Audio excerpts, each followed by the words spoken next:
Alô, amigos ligados na rede EBSAT TV. Sejam todos muito bem-vindos. Flamengo emite nota oficial tratando de assistência à família, estrutura e manutenção de aparelhos. No comunicado rubro-negro, dá detalhes técnicos do material dos containers e informa que a empresa vistoriou preventivamente os aparelhos de ar-condicionado que havia no alojamento onde ocorreu a tragédia.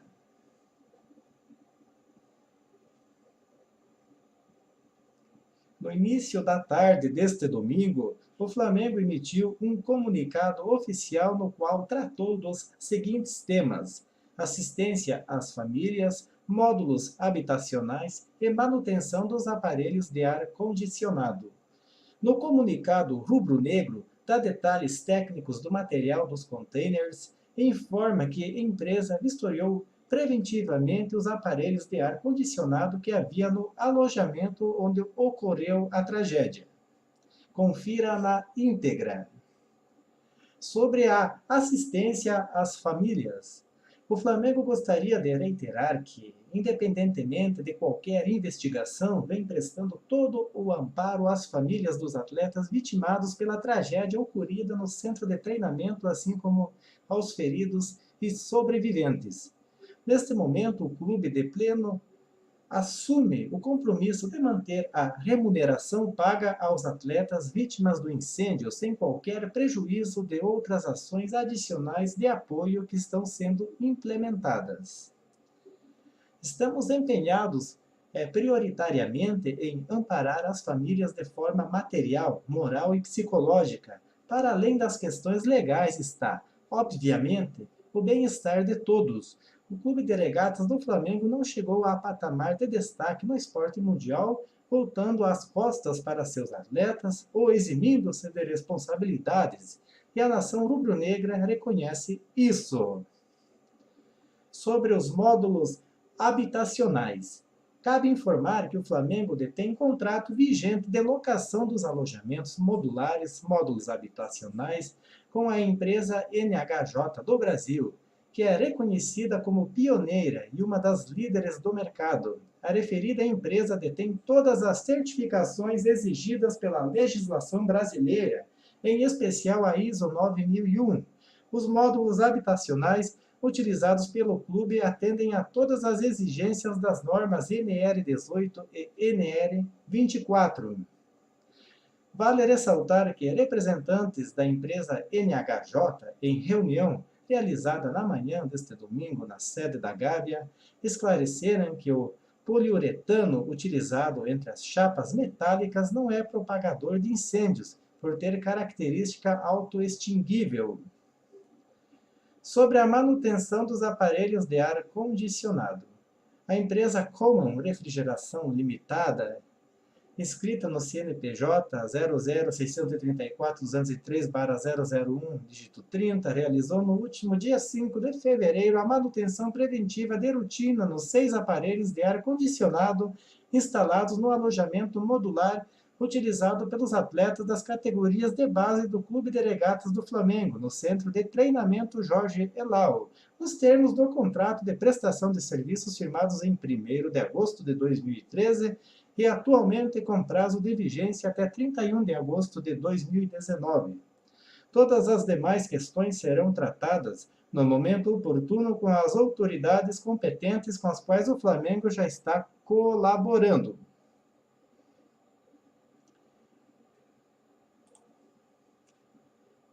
Flamengo informa reconhecimento das 2 últimas vítimas fatais da tragédia no Ninho.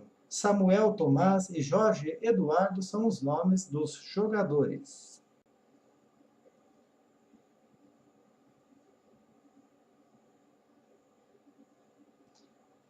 Jorge Eduardo, uma das vítimas do incêndio na foto. Os 2 últimos corpos dos jogadores do Flamengo mortos na tragédia no Ninho do Urubu foram reconhecidos na tarde deste domingo, Samuel Tomás e Jorge Eduardo, ambos de 15 anos de idade. Com isso, chegou ao fim essa parte do processo. Algumas das 10 vítimas fatais já foram, inclusive, enterradas. As famílias agora aguardam a liberação do Instituto Médico Legal. A direção do IML não autorizou entrevista com os peritos envolvidos no caso, mas detalhou os passos da equipe na corrida para identificar e entregar cada um dos corpos dos meninos às famílias. As duas vítimas, Jorge Eduardo e Samuel, foram reconhecidos por meio de características físicas, a chamada antropologia forense.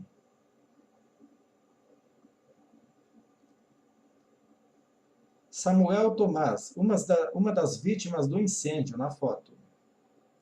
Depois de os peritos detectarem diferenças consideráveis na comparação entre os dois últimos corpos, o IML solicitou ao Flamengo exames que dessem informações detalhadas sobre o biótipo dos meninos. Essa foi a última tentativa antes do teste de DNA, que seria feito a partir de segunda-feira. Além da ajuda dos documentos, o clube disponibilizou um médico, um psicólogo e seguranças para auxiliar as famílias. Alegre nós ficamos porque o corpo foi liberado, mas não era essa reportagem que queria dar para vocês. Queria dar a reportagem com o Samuel cruzando, fazendo gols, realizando o sonho dele, no qual foi interrompido. Lamentavelmente, estamos aqui hoje dando uma entrevista sobre um Manuel que não pode dar entrevista, mas tem os tios, os pais, os amigos que podem falar por ele, disse Sebastião, tio de Samuel.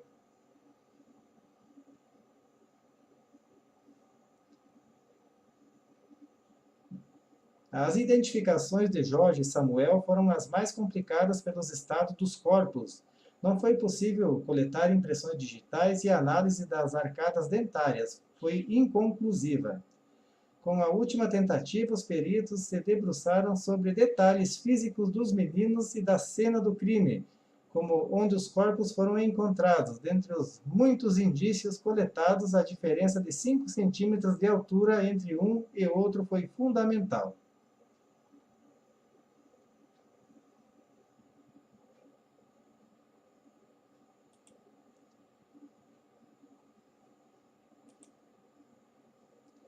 Incêndio no Ninho. Lucas Paquetá faz seu primeiro gol pelo Milan e aponta ao céu em homenagem às vítimas. Em um final de semana de homenagens por todo o mundo, Lucas Paquetá fez a sua diretamente da Itália. O meio-campista revelado no Flamengo, jogador do Milan desde o começo de 2019, fez seu primeiro gol pelo novo clube na partida contra o Cagliari neste domingo. A bola veio da direita, cruzada por Calabria. O brasileiro entrou na pequena área pelas costas da defesa, no lado esquerdo do ataque, e acertou um chute sem deixar a bola cair. Na hora de comemorar o gol, Paquetá apontou ao céu como forma de homenagear aqueles que se foram na última sexta-feira.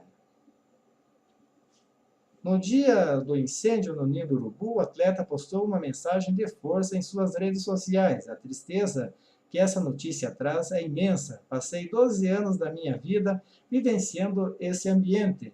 O desejo de se tornar um garoto do Ninho, sonhos e objetivos interrompidos por uma tragédia que não tem como acreditar. Desejo muita força aos familiares e amigos. Que Deus possa confortar o coração de cada um. Oremos. Hashtag Força Flamengo.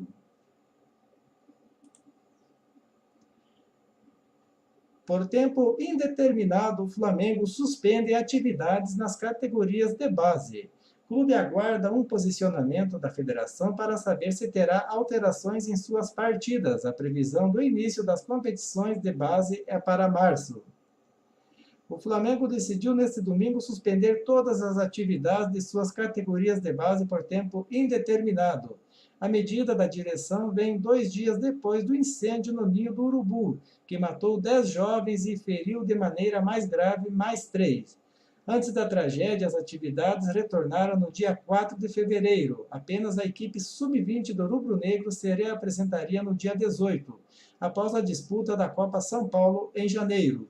A diretoria não viu clima para continuar os trabalhos nas categorias de base e liberou as atletas para encararem o luto junto de suas famílias. Os 13 atletas que estavam no container e conseguiram sair ilesos tiveram o custo de suas passagens pagas pelo próprio clube. Além disso, o Flamengo disponibilizou psicólogos para cada um dos atletas até que estivessem acompanhados de seus pais. O clube aguarda um posicionamento da federação para saber se terá alterações em suas partidas.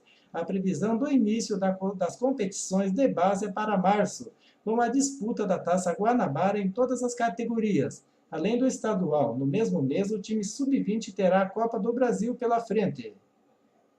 É isso aí, meus amigos. Em breve voltaremos com mais notícias do Flamengo. Um forte abraço a todos e até a próxima.